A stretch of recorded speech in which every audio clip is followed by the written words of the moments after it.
بسم اللہ الرحمن الرحیم۔ محترم ناظرین، نہار منہ نیم گرم شہد چاٹنے سے عمر میں اضافہ ہوتا ہے۔ کھانے کے بعد تھوڑی سی دار چینی پانی کے ساتھ کھانے سے موٹاپا دور ہو جاتا ہے۔ رات کو سوتے وقت زیتون کے تیل کو دونوں ہاتھوں پر لگا کر دونوں آنکھوں پر مل لو، آنکھیں پرکشش ہونے لگے گی۔ جگر کی بیماری میں چہرے کی رنگت پیلی پڑ جاتی ہے۔ پانی میں ہلدی ڈال کر پینے سے پیٹ کی صفائی ہو جاتی ہے۔ روزانہ ایک کیلا کھا لینے سے غصہ، ذہنی دباؤ اور چڑچڑاپن ختم ہو جاتا ہے۔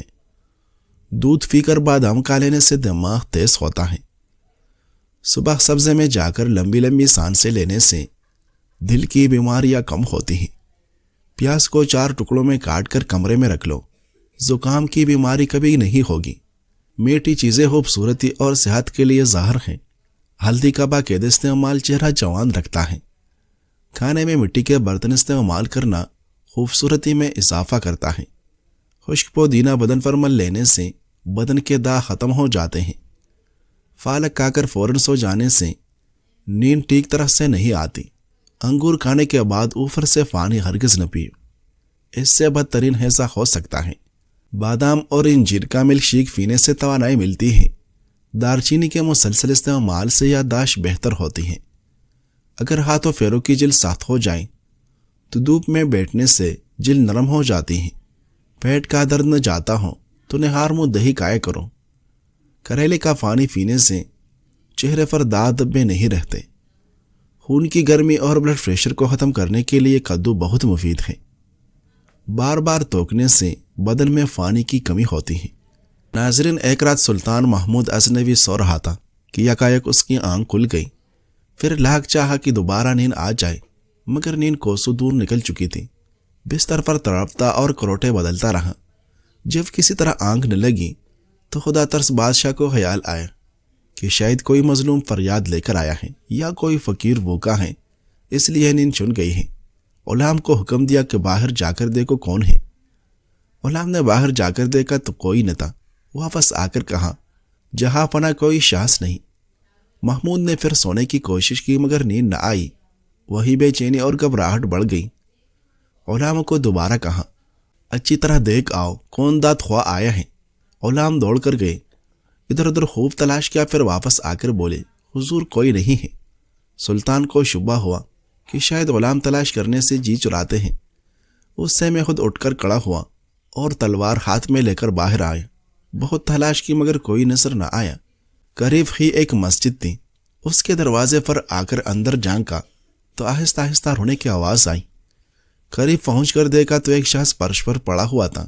اس کا منہ زمین سے لگا ہوا تھا، آنکھوں سے آنسو جاری تھے، آہیں بھر رہا تھا اور چپکے چپکے کہہ رہا تھا، سلطان کا دروازہ بند ہے تو کیا، سبحان کا دروازہ تو کھلا ہے۔ اگر محمود ولی سو رہا ہے تو حرج نہیں، معبود ازلی تو جاگ رہا ہے۔ یہ سن کر سلطان اس کے قریب پہنچا اور بولا، محمود کی شکایت کیوں کرتا ہے؟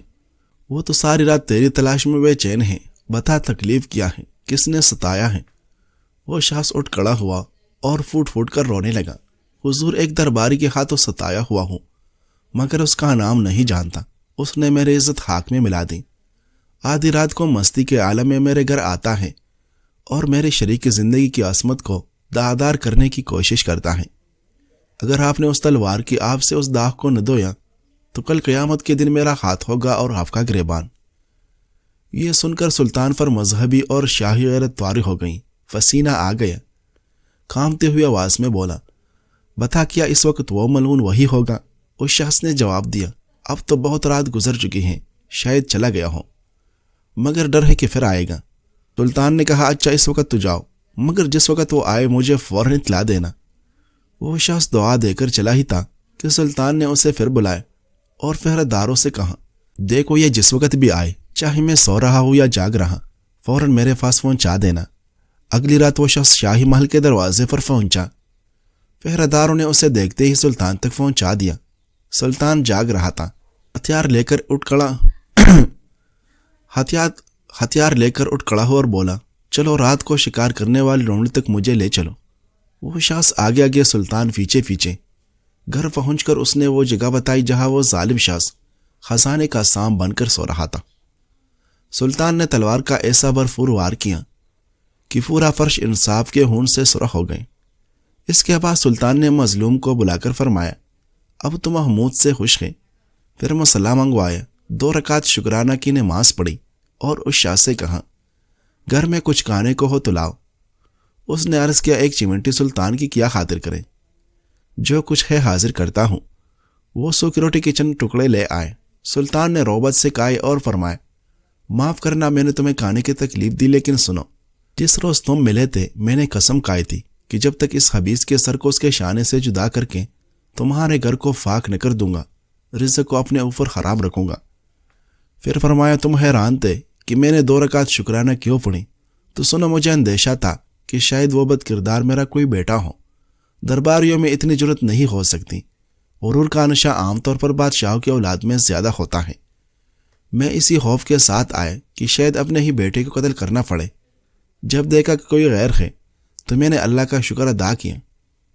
ناظرین، خلیفہ ہارون الرشید نے ایک مرتبہ محمد بطال یعنی بہادر رومی سے ان کا وہ عجیب واقعہ دریافت کیا جو ان کو بلاد روم میں پیش آیا تھا۔ تو محمد بطال نے بیان کیا کہ میں ایک مرتبہ گردن میں انجیل لٹکائے اور سر پر ٹوپی رکھے ہوئے سر نیچا کیے روم کی چراہ گاہوں میں چلا جا رہا تھا۔ کتنے میں پیچھے سے گھوڑے کی ٹاپوں کی آواز آئی۔ اتنے میں دیکھا تو ایک ہتھیار بند سوار نیزہ ہاتھ میں لیے چلے آ رہا ہے، جس نے میرے قریب آ کر مجھے سلام کیا، اور میرے جواب کے بعد اس نے مجھ سے معلوم کیا کہ تم نے بطال کو دیکھا ہے۔ میں نے کہا، بطال تو میں ہی ہوں۔ یہ سن کر وہ اپنے گھوڑے سے اترا اور اس نے مجھ سے معانقہ کیا اور میرے پاؤں چومنے لگا۔ میں نے کہا، تم یہ کیا کرتے ہو؟ تو اس نے جواب دیا، میں آپ کی خدمت کرنے آیا ہوں۔ یہ سن کر میں نے اس کو دعا دی۔ اتنے میں کیا دیکھتا ہو کہ اچانک 4 سوار ہماری طرف دوڑے چلے آ رہے ہیں۔ سواروں کو دیکھ کر میرے اس ساتھی نے کہا کہ مجھے اجازت دیجیے میں ان کی طرف پیش قدمی کروں۔ میں نے کہا، بہت اچھا۔ چنانچہ وہ ان کی طرف آگے بڑھا اور ان سے لڑنے لگا۔ کچھ دیر کی لڑائی کے بعد ان 4 سواروں نے میرے ساتھی کو زخمی کر دیا اور پھر میری طرف بڑھ کر مجھ پر حملہ آور ہوئے۔ میں نے کہا، اگر تم مجھ سے لڑنا چاہتے ہو تو مجھے اتنی مہلت دو کہ میں اپنی ساتھی کے ہتھیاروں سے مسلح ہو کر اس گھوڑے پر سوار ہو جاؤں۔ انہوں نے اس کو منظور کر لیا۔ چنانچہ جب میں مسلح ہو کر گھوڑے پر سوار ہو گئے اور انہوں نے میرا مقابلہ کرنا چاہا تو میں نے کہا، تم 4 ہو اور میں اکیلا۔ انصاف کا تقاضا تو یہ ہے کہ تم میں سے ایک میرے مقابلے میں آتا رہے۔ بس ان میں سے ایک سوار میرے مقابلے میں آیا جس کو میں نے قتل کر دیا۔ اس کے بعد یکے بعد دیگرے وہ دوسرے آئے، ان کو بھی میں نے اسی طرح قتل کر دیا۔ اب چوتھا باقی رہا۔ اس سے اس شدت سے جنگ ہوئی کہ ہم دونوں کے نیزے بھی ٹوٹ گئے۔ پھر ہم نے گھوڑوں سے اتر کر اپنی ڈال اور تلواریں سنبھالی، حتیٰ کہ دونوں کی ڈالیں ٹوٹ گئیں اور تلواروں کے قبضے تک الگ ہو گئیں، جس سے وہ زمین پر گر گئی۔ پھر آپس میں کشتی ہونے لگی، یہاں تک کہ شام ہو گئی اور آفتاب غروب ہو گئے اور ہم میں سے کوئی ایک دوسرے پر قابو نہ پا سکا۔ اس کے بعد میں نے اس کو مخاطب کر کے کہا کہ میرے دل میں جو فرض نماز تھی آج وہ مجھ سے قضا ہو گئی۔ وہ بولا کہ اعلیٰ حاصل قیاس میرے بھی یہی صورت ہے، کیونکہ وہ نسوارہ کا پادری تھا۔ میں نے کہا، کیا یہ ممکن ہے کہ تم واپس ہو جاؤ اور ہم اپنی اپنی فوت شدہ نماز سے قضا کر کے رات میں آرام کر لیں اور پھر صبح مقابلہ ہو؟ وہ کہنے لگا، بڑی خوشی ہے۔ چنانچہ میں نے اپنی نماز ادا کی اور اللہ کی توحید بیان کی۔ اس نے بھی جو کچھ اس کو کرنا تھا کیا، اور سوتے وقت وہ مجھ سے کہنے لگا، تم عربی النسل ہو، تم میں بے وفائی ہے۔ میرے کانوں میں 2 جانچ ہیں، ان میں سے ایک کو تم اپنے کان میں لٹکا لو اور اپنا سر اس پر رکھ لو۔ جب تم کوئی حرکت کرو گے تو تمہارا جان بچے گا اور میں خبردار ہو جاؤں گا۔ میں نے اس کو منظور کر لیا اور اسی طرح ہم نے رات گزار دی۔ صبح کو صبح توحید الہی کے ساتھ میں نے اپنے فرض نماز ادا کی اور اس کے بعد ہم دونوں کشتی لڑیں اور میں نے اس کو پچاڑ لیا اور اس کے سینے پر سوار ہو کر چاہا کہ اس کو قتل کر دوں، مگر اس نے مجھ سے معافی کی درخواست کی اور میں نے اس کو چھوڑ دیا۔ پھر جب دوبارہ ہم کشتی لڑے تو میرا پاؤں پھسل گیا اور اس نے مجھ پر آ کر میرے سینے پر سوار ہو کر مجھے قتل کرنا چاہا۔ تو میں نے کہا، میں تم کو معاف کر چکا ہوں، کیا تم مجھ کو معاف نہیں کرو گے؟ تو میرے اس کہنے پر اس نے مجھے بھی چھوڑ دیا۔ پھر جب تیسری دفعہ ہماری کشتی ہوئی تو میں غیر متوازن تو ہو ہی چکا تھا۔ اس نے مجھے پھر پچاڑ لیا اور میرے سینے پر چڑھ کر مجھے قتل کرنا چاہا۔ تو میں نے کہا کہ پہلے تو احسان، میں ہم تو دونوں برابر ہو چکے، اب تم مجھ پر احسان کر دو۔ یہ سن کر وہ کہنے لگا، اچھا تیری مرضی۔ پھر چوتھی مرتبہ بھی کشتی میں اس نے مجھے گرا لیا اور کہنے لگا، میں نے عفو شانہ کی توبہ تال ہے، بس میں تجھ کو ضرور قتل کروں گا اور سرزمین روم کو تجھ سے نجات دلاؤں گا۔ میں نے اس سے کہا کہ اگر میرے رب نے چاہا تو مجھے ہرگز قتل نہیں کر سکے گا۔ یہ سن کر اس نے مجھے مارنے کے لیے خنجر اٹھایا اور کہنے لگا، تو اپنے رب سے کہے کہ وہ اب مجھے روک لے۔ اتنے میں نے دیکھا کہ میرا وہ زخمی ساتھی کھڑا ہوا اور اس نے تلوار اٹھا کر اس کا سر اڑا دیا اور یہ آیت کریمہ تلاوت کی، وَلَا تَحْسَبَنَّ الَّذِينَ قُتِلُوا فِي سَبِيلِ اللَّهِ أَمْوَاتًا بَلْ أَحْيَاءٌ عِندَ رَبِّهِمْ يُرْزَقُونَ۔ اللہ کی راہ میں شہید ہونے والے کو تم مردہ نہ کہو، بلکہ وہ تو زندہ ہیں۔ ناظرین، سونف کا فانی نظام ہضم کو بہتر بنانے کے ساتھ کئی بیماریوں کا تدارک کرتا ہے۔ ماہرین صحت کا کہنا ہے کہ سونف کو فانی میں بھگو کر اس فانی کو پینا صحت کے لیے متعدد فوائد بشمول نظام ہضم میں مدد کے ساتھ دیگر بہتری کا سبب بن سکتا ہے۔ ماہرین کے مطابق یہ وزن کم کرنے کی کوشش کرنے والوں کے لیے بھی بہت مددگار ہے، کیونکہ سونف کا فانی بھوک کو کم کرتا ہے۔ یہ جسم سے نقصان دہ زہریلے اور فاسد مادے بھی خارج کرتا ہے۔ ایسے افراد جو ناک میں بلغم اور مائع کے جمع ہونے سے پریشان ہیں، وہ سونف کے فانی کا استعمال کر کے اپنے نظام تنفس کو بہتر بنا سکتے ہیں۔ ناظرین، کہتے ہیں کہ حضرت بہلول دانا رحمۃ اللہ علیہ کے زمانے میں بغداد کے بادشاہ کی دلی تمنا تھی کہ حضرت بہلول دانا رحمۃ اللہ علیہ اس سے ملاقات کریں، لیکن آپ رحمۃ اللہ علیہ کبھی بھی بادشاہ کے دربار میں تشریف نہ لے گئے۔ ایک دن یوں ہوا کہ بادشاہ اپنے محل کے چھت پر بیٹھا تھا کہ اس نے حضرت بہلول دانا رحمۃ اللہ علیہ کو شاہی محل کے قریب سے گزرتے دیکھا۔ فوراً حکم دیا کہ حضرت بہلول دانا رحمۃ اللہ علیہ کو کمن ڈال کر محل کی چھت پر کھینچ لیا جائے۔ چنانچہ ایسا ہی کیا گیا۔ جب آپ رحمۃ اللہ علیہ بادشاہ کے سامنے پہنچے تو بادشاہ نے پوچھا، یہ فرمائیے آپ اللہ تک کیسے پہنچے؟ فرمایا، جس طرح آپ تک پہنچا۔ بادشاہ نے عرض کی کہ میں سمجھا نہیں۔ فرمایا، اے بادشاہ، اگر میں خود آپ تک پہنچنا چاہتا تو نہا دھو کر لباس پاہرہ پہن کر دربان کی منتیں کر کے محل کے اندر داخل ہوتا، پھر عرضی پیش کرتا، پھر گھنٹوں انتظار کرتا، پھر بھی ممکن تھا کہ آپ میری درخواست رد کر دیتے۔ لیکن جب آپ نے خود مجھے بلانا چاہا تو محض کچھ لمحوں میں ہی آپ نے سامنے بلا لیا۔ اسی طرح جب اللہ کو اپنے بندے کی کوئی ادا پسند آتی ہے تو اسے لمحوں میں قرب کی وہ منزلیں طے کروا دی جاتی ہیں جو بڑے بڑے عابدوں کے لیے باعث رشک بن جاتی ہیں۔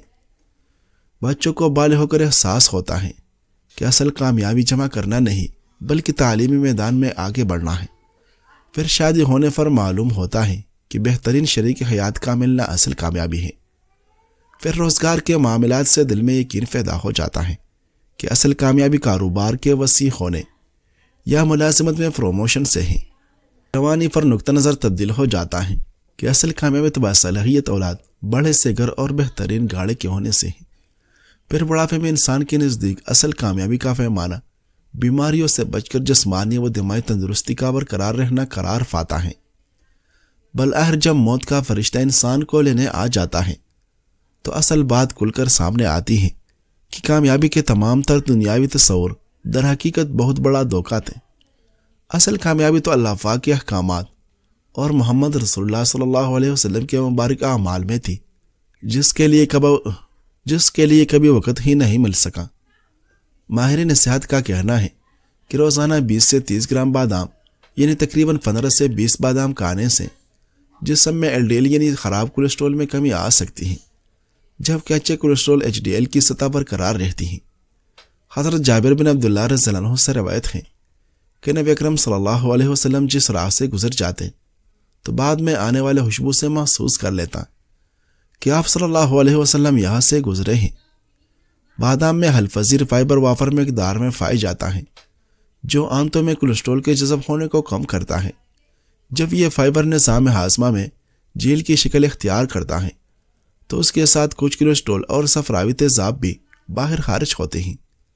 اس کے بعد جسم نئے صفراوی تیزاب بنانے کے لیے گردش کرتے ہوئے کولیسٹرول استعمال کرتا ہے، جس سے برا کولیسٹرول کم ہونے میں مدد ملتی ہے۔ بادام میں موجود وٹامن ای اور دیگر اینٹی آکسیڈنٹ آکسیڈیو اسٹریس اور دائمی سوزش کو کم کرنے میں مدد دیتے ہیں۔ جو خون میں چکنائی کی خرابی اور دل کی بیماریوں سے جڑے اہم عوامل ہیں۔ ناظرین، ویڈیو اچھی لگیں تو لائک کیجیے۔ شکریہ۔